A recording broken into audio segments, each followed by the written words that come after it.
Hapon po mga kasama muli sa mga nakikinig ngayon sa atin sa Talapihitan 558 sa mga tsuper, 'di ba, na nasa terminal ngayon na Na may nakikinig sa hawak atin. ng kanilang jeep. Yes, hawak nyo ang jeep. Oo. At ang mga driver natin ng TNVS, mga taxi, mga commuter na nakikinig sa atin, isang magandang hapon po sa inyong lahat. Pati yung mga nasa tahanan na nagkakape ngayon, 'di ba? At saka sa mga bumabiyahe sa papunta sa kanilang mga bakasyunan dahil malapit na ang mahal na araw. Oo.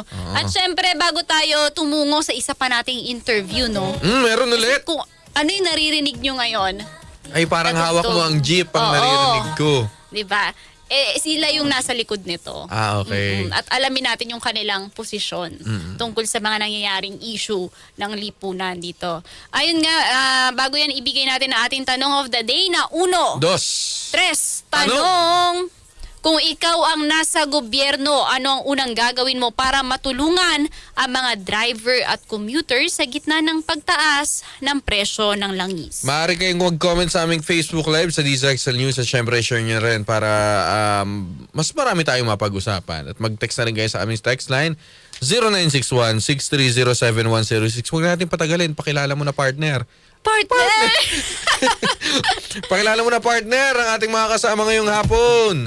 Ayan, mga kasama natin ngayong hapon, isang kabataan din. Kabataan ulit. Oo, kanina kabataan ang na-interview natin. Ito, isang kabataan rin mula sa Tambisan, sa Sining, si Miss Desiree Bustamante. Magandang hapon po. Hello po, magandang hapon po sa ating lahat. Ako po si Des, mula sa Tambisan sa Sining. Ako po ay isang artista at kabataang manggagawang pangkultura, no, na lumalaban para sa karapatan ng mga mamamayan. Oo, eto Desiree, tanong lang natin, ano tong Tambisan sa Sining? Yung Tambisan sa Sining po ay isang cultural group, no. Kami po ay gumagawa ng mga likhang sining para ipatambol yung mga issue na kinakaharap ng mga mamamayan, no. Yung kanilang paglaban sa kanilang mga batayang karapatan ay itinatranslate po namin ito sa pamamagitan ng aming mga makasining na kasanayan. Parang into art, yung Oo. pag-express nila. Oo. Art group Oo. po. Kayo ba ay sumama sa kilos protesta ng mga jeepney driver nitong nakaraang linggo? Actually po, opo, kahapon at nung March 19 at kahapon March 20 ay kasama kami, kabilang kami sa sa transport strike ng malawak na hanay ng mga tsuper at mamamayan sa iba't ibang bahagi ng Pilipinas po. Ayan, ano ang pangunahing dahilan? Bakit kayo lumalahok sa mga ganitong klaseng kilos protesta? Siyempre para iratsyada talaga yung issue na kinakaharap ng mga mamamayan, yung kanilang maipaglaban yung mga batayang karapatan nila, no. At sa recent lang ay yung isyung kinakaharap ng mga tsuper hinggil sa pagtaas ng presyo ng langis. Eto nga, 'di ba, binawi nga nung nakaraan itong dapat taas presyo, ay taas pasahe na piso hanggang 2 piso. Ano yung stand ng Tambisan sa Sining patungkol dito sa ganitong issue?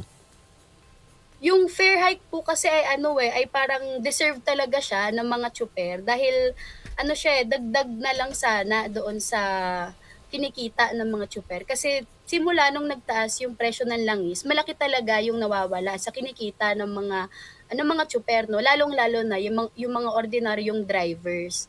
So yung katiting na pagtaas sa fare ay ay malaki na sanang tulong yon sa mga tsuper, pero dahil ito ay hindi pinayagan at pinahintulutan ni Marcos, malaki talaga siyang pasanin ng mga tsuper hanggang sa kasalukuyan. Eto, may tanong ako sa'yo kasi may mga nakikita tayo sa comment section na sinasabi na parang hindi naman kontrolado na ng gobyerno itong mga nangyayari dahil ang mga issue na ito ay nangyayari sa ibang bansa. Oo. Paano natin to, sa tingin mo bilang isang estudyante, paano ito pwedeng masolusyonan ng mabilis at nasa tama ng gobyerno? Actually po, yung pagtaas ng presyo ng langis, marahil ang kaalaman po natin ay dahil siya sa nangyayaring gera sa West Asia, no, sa Middle East. Pero ang katotohanan po ay ay tumataas po ang presyo ng langis kahit kahit walang gera, no? Dahil po ito sa iba't ibang sa iba't ibang rason. Unang-una, yung pagtaas po ng presyo ng langis sa kasalukuyan ay totoo naman na dahil may krisis na kinakaharap ang buong mundo. Ang nangyayari po ay may gera nga, ginagera ng US at ng Israel, yung Iran at yung iba pang mga at yung mga iba pang bansa sa Middle East. May epekto talaga siya siyempre sa sa supply ng langis dahil yun yung gustong mangyari ng US. Gusto nilang makuha yung resources ng Iran dahil yung Iran po ay isa sa mga top 3 na talaga pinagkukuhaan ng krudo sa buong mundo.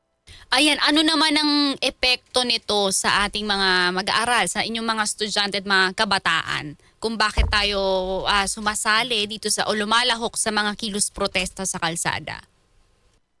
Siyempre malaki yung gampanin ng mga kabataan, ng mga commuter sa nangyayari ngayon, 'no? Sa nangyayari ngayong krisis, yung pagtaas ng langis. Kasi yung pagtaas ng langis, hindi lang naman langis yung tumataas, hindi lang mga tsuper yung naaapektuhan. Kabilang din dito yung mga normal na mamamayan, katulad ng mga estudyante, ng mga manggagawa, at ng mga profesional, kung saan maaapektuhan talaga sila kasi maaaring tumaas yung pamasahe. No? Sa ngayon, hindi pa, dahil hindi pa nga inaaprobahan ito ni Marcos. Pero maaari siyang tumaas at bukod doon, kasabay nun, ay maaaring tumaas yung mga pangunahing bilihin katulad ng kuryente, ng tubig at ng mga iba pang bilihin. Eto ma'am, sa kabila ng mga pagtaas sa presyo ng iba't ibang produkto dito sa bansa ngayong nagkakaroon tayo ng mga problema, ano po yung agarang tugon, ano yung agarang solusyon na pwede niyong irekomenda kung magkakaroon tayo ng pagkakataong mga kabataan na makipagdialogo Sa gobyerno. sa gobyerno at sa iba't iba pang mga sektor? Ano yung agarang solusyon na pwede nating irekomenda sa kanila? Actually, bit-bit naman na po ito ng mga tsuper at ng mga mamamayan na lumahok sa mga protestang bayan at sa transport strike nung March 19 at nung March 20 kahapon, no. Siyempre bit-bit natin yung panawagan na yung pagro-rollback ng presyo ng langis, no, patungong 55 pesos dahil malaking tulong po iyon sa mga tsuper. At yung isa pa sa mga bit-bit naming panawagan ay yung pagbabasura sa oil deregulation at pagtanggal sa value added tax at sa excise tax sa langis. Dahil ito pong oil deregulation law at yung nabanggit ko nga na value added tax at excise tax sa langis ay lalo pa siyang nagpapamahal doon sa presyo ng langis bukod pa sa nangyayaring gera ngayon sa Middle East, sa West Asia. So yun po ang talaga ang bitbit ng mga progresibong grupo at namin ng mga kabataan ng mamamayan na tanggalin yung value added tax at excise tax sa langis at yung ibasura yung oil deregulation law na itatakda ng mga oil companies sa presyo ng langis. Ayan ma'am, bago tayo magtapos, no, kasi kahapon sa kilos protesta, trending itong hawak mo ang jeep na tugtog, 'di ba? Ito ba ay paano nyo produce ito sa inyong organization? Ayun po. Magandang katanungan. No, ito pong hawak mo ang jeep, talaga siya. Ginawa namin siya, isang malikhaing kanta siya na ginawa namin para maipatambol yung laban ng mga tsuper. Hinggil nga dito, no, sa pinag-uusapan natin. Hinalo namin siya doon sa sikat na kantang Hawak Mo Ang Beat. Mm-mm. So, pinalitan lang namin yung lyrics para na containing ng ipinaglalaban ng mga tsuper at ng mamamayan. At yun, malikhain namin siyang ginawan din ng mga steps. Pinerform namin siya kahapon sa transport strike sa Mendiola. Yun po. At saka kasi pag pinakinggan mo mabuti, kasi pag pinakinggan mo yan, ang maiisip mo agad yung sumasayaw na, oo. Pero kapag pinakinggan mo siya ng mabuti, nandun yung kahulugan ng yung mensahe. panawagan. Very creative at talagang catchy. At salamat ma'am, pinahintulutan niyo po kaming gamitin to sa Ayan, Ma'am Desiree, since kayo ay tambisan sa sining, ano ba yung mga ginagawa nyong iba na halimbawa performance art kapag may mga ganitong kilos protesta? Kahapon po nagkaroon din kami ng pagtatanghal. No, kumanta po kami sa Mendiola. Gumagawa din po kami ng ng mga murals, ng mga effigy. Nagpa-perform din kami, nagte-theater din kami sa lansangan. Ganun po ang ibang forma ng sining na ginagawa namin sa aming organisasyon. Mm-mm.